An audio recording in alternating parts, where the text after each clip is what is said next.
and other dignitaries on the dais.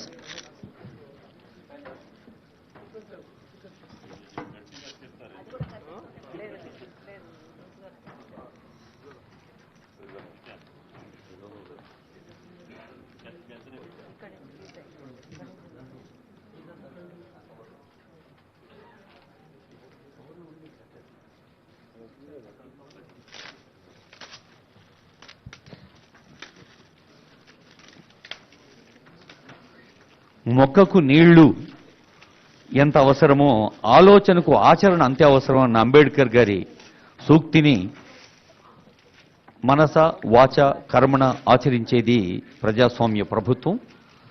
పౌరుని నైతికాభివృద్ధి ప్రధానం. అలాంటి నైతికాభివృద్ధికి దోహదం చేసే సామాజిక ఆర్థిక అభివృద్ధికి దోహదం చేసే కార్యక్రమాలన్నీ ఈ 6 గ్యారెంటీలు ఒకటిగా ఉన్నాయి. అదిగో ప్రజాపాలన అభయహస్తం లోగో ఆవిష్కరించారు గౌరవ ముఖ్యమంత్రి వర్యులు.